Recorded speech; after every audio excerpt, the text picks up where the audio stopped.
अच्छा जी, अब next topic है हमारा पॉलीसिस्टिक ओवरी सिंड्रोम। देखिए, पॉलीसिस्टिक ओवरी सिंड्रोम जो है ना, ये 10% वुमेन को जो रिप्रोडक्टिव एज की हैं उनको 10% वुमेन को ये अफेक्ट करता है क्या? ये एक्चुअली एक हेट्रोजीनस डिसऑर्डर है।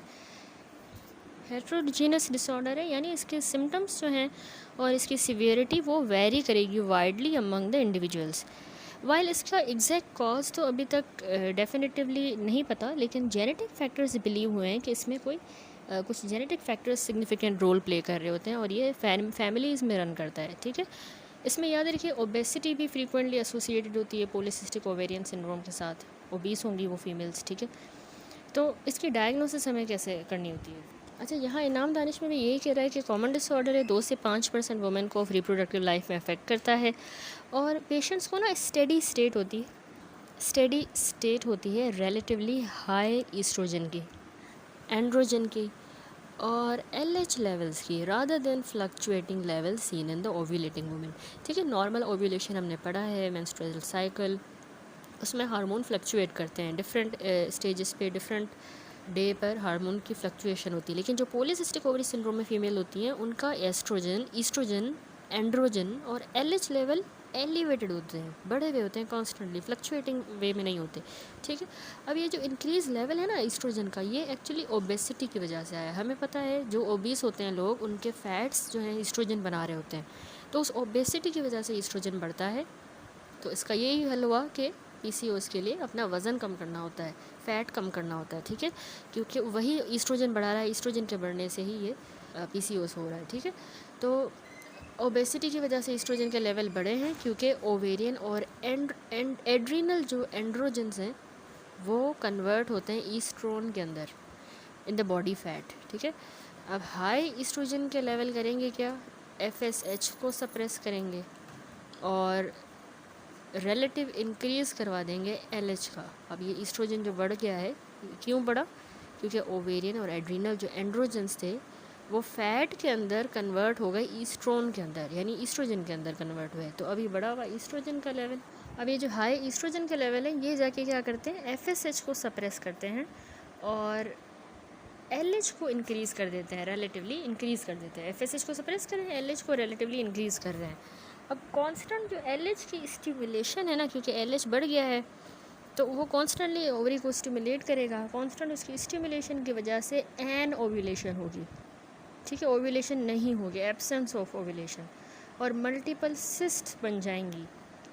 ठीक है, और थीका सेल्स का हाइपरप्लेजिया हो जाएगा विथ एक्सेस एंड्रोजन प्रोडक्शन, यानी वो बढ़ा हुआ एलएच एन ओव्यूलेशन भी करवा रहा है, मल्टीपल सिस्ट बन रही हैं, थीका सेल्स का हाइपरप्लेजिया हो रहा है, विथ एक्सेसिव एंड्रोजन भी फिर ज़्यादा बन रहे हैं।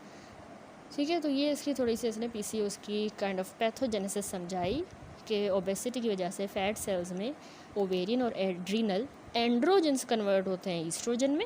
अब ईस्ट्रोजन के हाई लेवल्स एफएसएच को सप्रेस करते हैं, एलएच को बढ़ाते हैं। एलएच बढ़ा हुआ होगा तो ओवरी को बार बार स्टिमुलेट कर करके एन ओव्यूलेशन करवा देगा, मल्टीपल सिस्ट बना देगा, थीका सेल्स, हाइपरप्लेजिया और एक्सेस एंड्रोजन प्रोडक्शन। ठीक है, और याद रखिएगा बहुत इंपॉर्टेंट टॉपिक है ये पॉलीसिस्टिक ओवेरियन सिंड्रोम, ये कॉमन टॉपिक होता है एमसीक्यूज़ का। ठीक है, तो इसमें यानी इस तरह की कॉम्प्लेक्स इंटरप्ले है मैकेनिज़्म का, और पिट्यूटरी डिसफंक्शन हुआ है, यानी high serum luteinizing hormone LH बढ़ा हुआ है, प्रोलैक्टिन भी इसमें हाई होता है। ठीक है, तो उसकी वजह से एन ओव्यूलेटरी मेंस्ट्रुअल साइकिल होंगे, जिसकी वजह से ओलिगोमेनोरिया या सेकेंडरी एमेनोरिया या तो कम होंगे, इनफ्रीक्वेंट पीरियड्स होंगे, या बिल्कुल एब्सेंट हो जाएंगे उसके पीरियड्स, पहले आते होंगे अब सेकेंडरी एमेनोरिया यानी हुआ है। ठीक है, एन ओव्यूलेटरी मेंस्ट्रुअल साइकिल क्यों हुए? हाई एलएच की वजह से और हाई सीरम प्रोलैक्टिन की वजह से, और सिस्टिक ओवरीज भी बनी और इनफर्टिलिटी हुई। एंड्रोजन का एक्सेस, उसकी वजह से क्या होगा? Hirsutism, acne, obesity. एलिवेटेड जो ईस्ट्रोजन्स हैं, जो ईस्ट्रोजन बढ़ा हुआ है उसकी वजह से इंसुलिन रेजिस्टेंस होगी, डिसलिपिडीमिया, एबनॉर्मल लिपिड लेवल्स होंगे और हाइपरटेंशन। और ये कैसे मैनिफेस्ट करेगा कि ईस्ट्रोजन्स बढ़े हुए? हाइपरग्लाइसीमिया होगा। ठीक है, तो यहाँ पर आगे अब इसने क्लिनिकल फीचर्स एक्सप्लेन किए हैं इनाम दानिश ने। क्लिनिकल फीचर्स में देखें पीसीओएस कैसे प्रेजेंट करेगा? 70% लोगों को हिर्सुटिज्म होता है, 40% को ओबेसिटी, वायरलाइजेशन होगी 20% को, जिसमें deepening of voice, balding, clitoromegaly, muscularity and excess androgen. ठीक है, ये हमने कहा था ना वायरलाइजेशन, वो 20% को होगी। पीसीओएस में एमेनोरिया भी होता है 50% को, यानी पीरियड्स ही नहीं आते, एब्सेंट ऑफ मेंस्ट्रुएशन। एब नॉर्मल यूट्राइन ब्लीडिंग होती है 30% को, 20% को मेंस्ट्रुएशन नॉर्मल ही रहती है। इंसुलिन रेजिस्टेंस और हाइपर इंसुलिनीमिया, ठीक है, इंसुलिन की रेजिस्टेंस होगी और hyperinsulinemia with increase risk of type 2 diabetes. Infertility भी कॉमन होता है, इंक्रीज रिस्क होता है कैंसर ऑफ ब्रेस्ट का and endometrium due to the unopposed estrogen production. ठीक है, बहुत ज़्यादा ईस्ट्रोजन है तो ब्रेस्ट कैंसर और एंडोमेट्रियम का भी रिस्क होता है, एंडोमेट्रियल कैंसर का। ठीक हो गया, तो ये सारे इसके क्लिनिकल फीचर्स हैं पीसीओएस के। अच्छा, पीसीओएस में देखिए इन्वेस्टिगेशंस अगर देखें, LH to FSH ratio more than 2.5:1। Women का कितना होता है? 1:1 होता है। ठीक है, और नॉर्मल रेंज भी अगर हम देखें तो अप टू 2 तक अगर होती है नॉर्मल रेंज, लेकिन अगर 2 से अबव है यानी 2.5:1 है तो ये पीसीओएस को इंडिकेट करता है। याद रखिए, एक ये investigation LH to FSH ratio.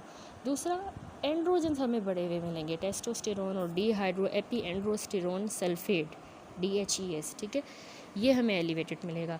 वैसे जो हम डायग्नोसिस बनाते हैं ना, थोड़ा सा मैं आपको एडिशनल बताती हूँ अकॉर्डिंग टू डेविडसन कि किस तरह से डायग्नोसिस पीसीओएस की जाती है। हम करते हैं जब वुमेन ना सिम्टम्स के साथ प्रेजेंट करती है, जैसे उसको बहुत ज़्यादा एक्सेसिव हेयर ग्रोथ है, हिर्सुटिज्म, या इरेगुलर एब्सेंट मेंस्ट्रुअल पीरियड्स हैं, एमेनोरिया या ओलिगोमेनोरिया के साथ अगर वो आई है, और बहुत ज़्यादा हेयर ग्रोथ भी अगर ज़्यादा है, तो इन सिम्टम्स की बेसिस पे करते हैं। और इनफर्टिलिटी भी एक की कंसर्न होता है। ठीक है, कोई एक सिंगल यूनिवर्सली एक्सेप्टेड डेफिनेशन नहीं है, लेकिन डायग्नोसिस जो है ना वो रिक्वायर करती है 2 ऑफ द फॉलोइंग 3 फीचर्स। 3 में से अभी जो आपको मैं बताऊंगी उन तीनों में से अगर 2 फीचर्स हैं तो वो डायग्नोसिस इंडिकेट करता है कि इसको पीसीओएस है। नंबर 1, मेंस्ट्रुअल इरेगुलरिटी, यानी इनफ्रीक्वेंट हैं या इरेगुलर पीरियड्स हैं या एब्सेंट पीरियड्स हैं। तो मेंस्ट्रुअल अगर इरेगुलरिटी है एक ये। दूसरा, क्लिनिकल या बायोकेमिकल एंड्रोजन एक्सेस है, यानी उसको मेल हार्मोन लेवल ज़्यादा होने के साइंस हैं, जैसे हिर्सुटिज्म होना, एक्नी, एंड्रोजन के लेवल ब्लड टेस्ट में बड़े हुए मिले हैं, तो मतलब एंड्रोजन एक्सेस किसी तरह से ज़ाहिर हुआ है क्लिनिकली या टेस्ट के ज़रिए। दूसरी ये चीज़ हो गई। तीसरी, उसकी ओवरीज़ में मल्टीपल अगर सिस्ट है, ट्रांसवेजाइनल अल्ट्रासाउंड किया जाता है, उसके ज़रिए डिटेक्ट किया जाता है ओवरीज़ में मल्टीपल सिस्ट बनती है।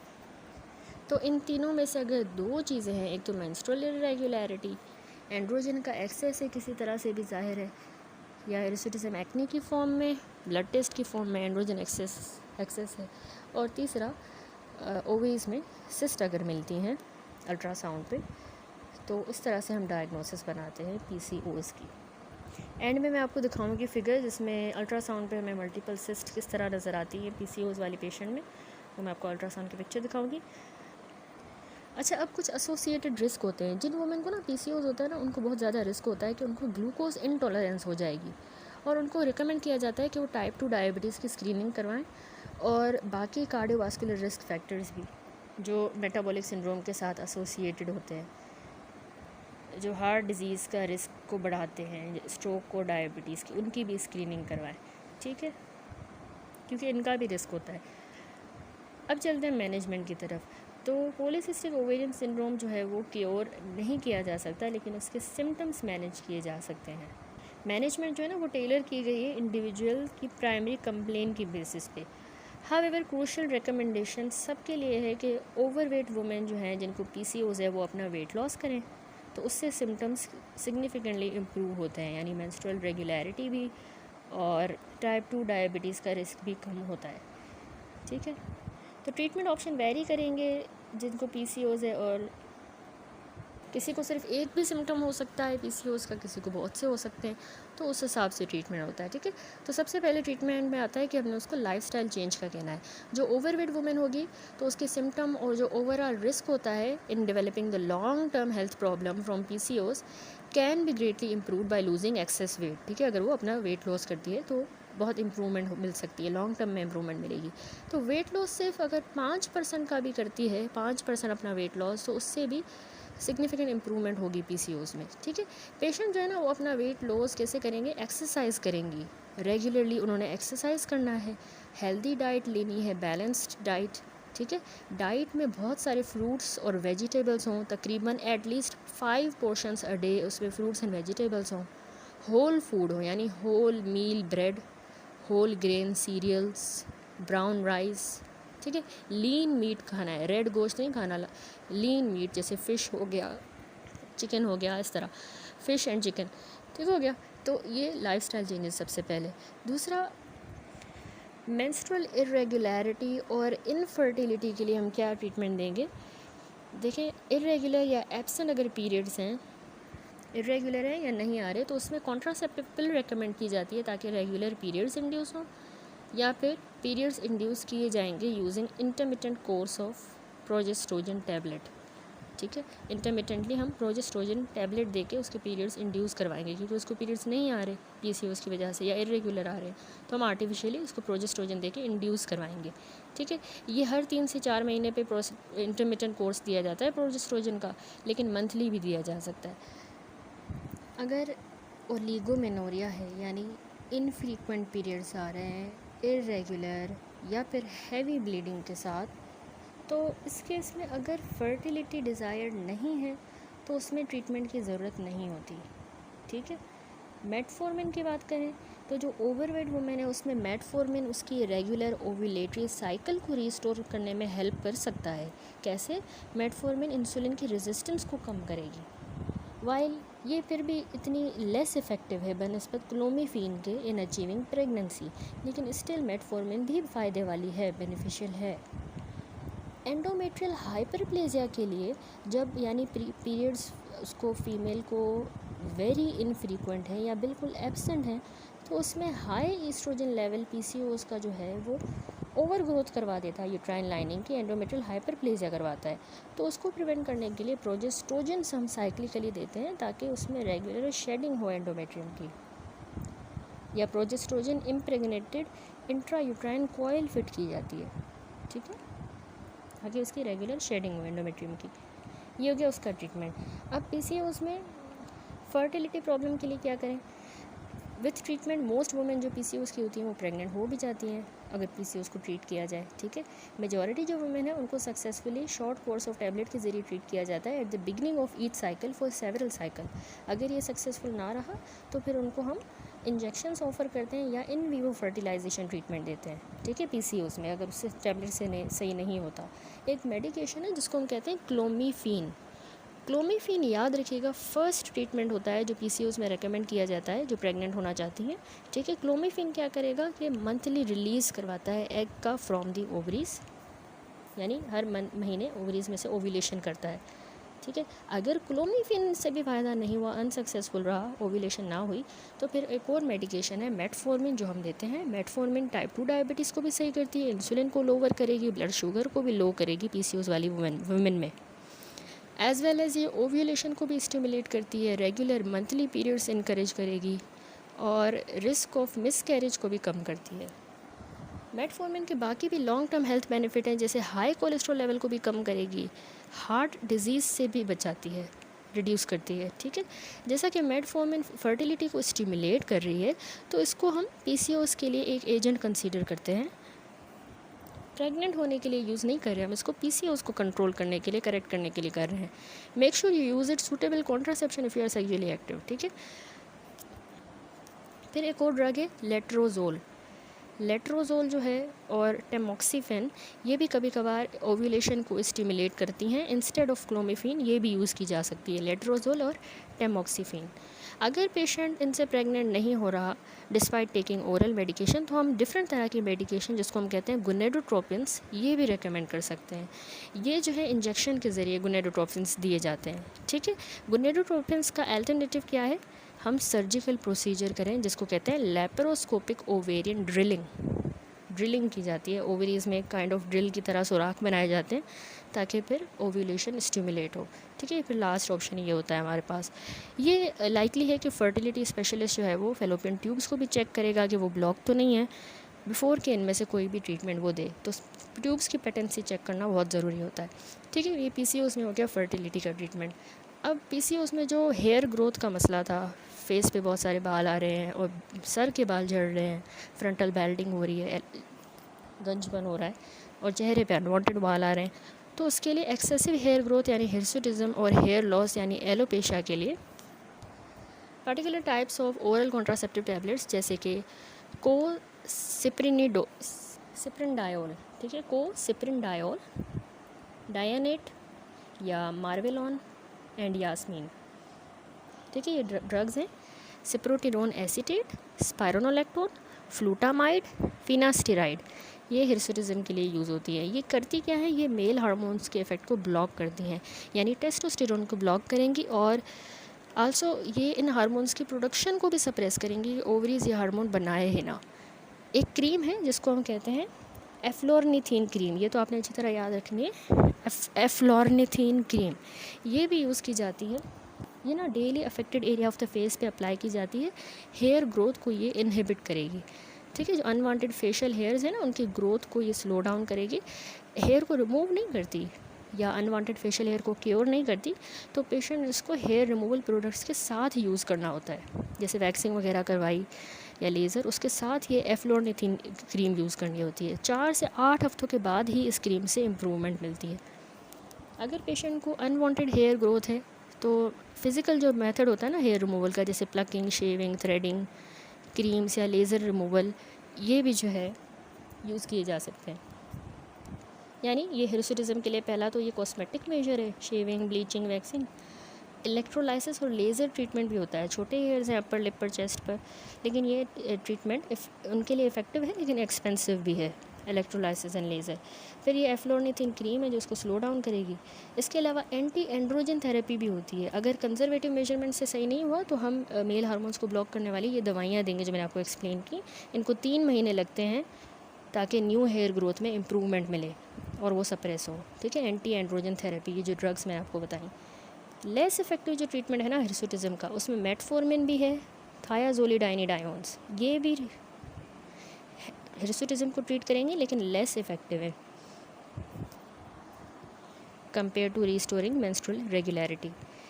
मेंटेनेंस के लिए हिर्सुटिज्म जो है वो दोबारा हो जाएगी अगर हम इसको डिसकंटिन्यू करते हैं विदाउट वेट लॉस, यानी वेट लॉस नहीं किया तो हिर्सुटिज्म एक बार ट्रीट किया तो दोबारा भी हो सकता है। Patient should be aware that some anti androgen agents may not be desirable for prolonged exposure and should be stopped before pregnancy. कुछ दवाइयाँ ऐसी होती हैं जो प्रेगनेंसी में नहीं यूज़ होनी होती, तो हिर्सुटिज्म वाली दवाइयाँ स्टॉप भी करनी पड़ सकती हैं। ठीक है, अभी देखें अदर सिम्टम्स के लिए कह रहा है कि मेडिकेशंस भी यूज़ की जा सकती हैं बाकी अदर सिम्टम्स प्रॉब्लम्स को ट्रीट करने के लिए जो PCOS में हो रही होती हैं, जिसमें वेट लॉस मेडिकेशन है जैसे कि ऑर्लिस्टेट। अगर फीमेल बहुत ज़्यादा ओवर वेट है तो उसके लिए वेट लॉस के लिए हम ऑर्लिस्टेट भी दे सकते हैं। ठीक है, ये वेट लॉस की एक ड्रग है। इसके अलावा अगर कोलेस्ट्रॉल के लेवल ब्लड में ज़्यादा है तो हम स्टेटिन्स देंगे, कोलेस्ट्रॉल लोवरिंग मेडिकेशन, और एक्नी का अलग से ट्रीटमेंट और सर्जरी भी। ठीक है, अब ये छोटा सा टेबल है जिसमें मैनेजमेंट है पॉलीसिस्टिक ओवरी सिंड्रोम की। ओवरऑल समरी है कि वेट रिडक्शन करनी होती है। वेट रिडक्शन से क्या होगा कि एंड्रोजन्स ईस्ट्रोजन में कन्वर्ट होना कम होंगे। ठीक है, लोअर होगा अगर वो वेट रिड्यूस करती है, और फिर उसकी ओव्यूलेशन रीस्टोर हो जाएगी, सही हो जाएगी। मेटाबॉलिक ग्लाइसेमिक एबनॉर्मलिटीज़ के लिए और मेंस्ट्रुअल इरेगुलरिटीज़ को इम्प्रूव करने के लिए मेटफॉर्मिन बहुत अच्छी है, बेनिफिशियल है। ठीक है, मेटाबॉलिक ग्लाइसेमिक एबनॉर्मलिटी भी सही होगी और उसकी जो है मेंस्ट्रुअल इरेगुलरिटी भी मेटफॉर्मिन से सही हो जाएगी। ठीक है, वेट रिडक्शन के अलावा दूसरा होता है अगर पेशेंट प्रेगनेंसी डिज़ायर कर रही है। हमें पता है PCOS में एन ओव्यूलेटरी साइकिल्स होते हैं तो प्रेगनेंसी नहीं हो पा रही होती, तो प्रेगनेंसी अगर जा रही है तो उसमें हम क्लोमिफीन के साथ डेक्सामेथासोन देते हैं ओव्यूलेशन के लिए और प्रेग्नेंट होने के लिए। ठीक है, मेटफॉर्मिन 500 मिलीग्राम वाली दिन में 3 बार लेगी फीमेल। अगर वो क्लोमिफीन और डेक्सामेथासोन को रिस्पॉन्ड नहीं कर रही तो हम साथ में उसको फिर मेटफॉर्मिन देंगे।